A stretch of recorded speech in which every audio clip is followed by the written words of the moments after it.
আজকে আমার শ্রী শ্রী অনুকূলচন্দ্র ঠাকুরের আলোচনা, তাই শুরু করার আগে একবার বলুন জয়গুরু।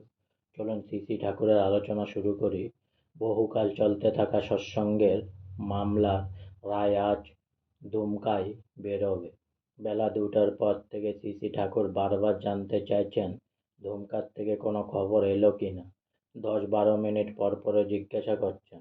একবার বললেন এখনো কোনো খবর আসে না কেন, তাহলে কি খারাপ কিছু ঘটল নাকি?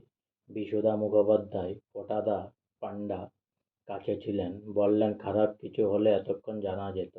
ওখানকার সব কিছু মিটিয়ে তারপর তো জানাবে। শ্রী শ্রী ঠাকুর ফোঁটাদাকে তাহলে তুই ফোন কর, কি হলো? এই সময় শ্রী শ্রী বর্মা দয়াল ঠাকুরের কাছে এগিয়ে এসে বললেন, যা হওয়ার হবে, তুমি এত ভাবছ কেন? এরা তো কোনো অন্যায় করেনি, এত ভয় কিসের? তার এই ভরসাভরা কথায় শ্রী শ্রী ঠাকুর আপাতত শান্ত হলেন। একটু পরে গোরখ সামন্তদা মেদিনীপুর থেকে ঘি নিয়ে এসে পৌঁছল। শ্রী শ্রী ঠাকুরের সামনে এসে হাঁড়ির ঢাকনা খুলতে ঘিয়ের গন্ধে চারিদিক আমোদিত হয়ে উঠল। শ্রী শ্রী ঠাকুর আনন্দে হাসতে হাসতে সুর করে গেয়ে উঠলেন, গন্ধে মলয় হাওয়ার মতো উঠছে তোমার উত্তরীয়। তারপর ওই ঘি শ্রী শ্রী বর্মার কাছে দিয়ে আসতে বললেন।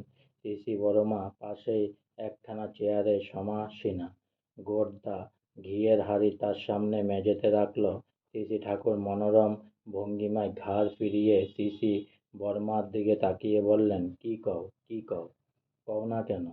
শ্রী শ্রী বর্মা, কি কব, ভালোই হয়েছে বলে দুজনেই হাসলেন।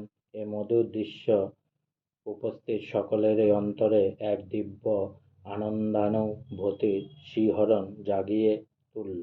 আজকে আমার শ্রী শ্রী অনুকূলচন্দ্র ঠাকুরের আলোচনা এখানেই সমাপ্ত হলো। তাই পুনরায় একবার বলুন জয় গুরু। আর অনেক অনেক সাবস্ক্রাইব করুন, অনেক অনেক লাইক করুন আমার চ্যানেলটি প্লিজ।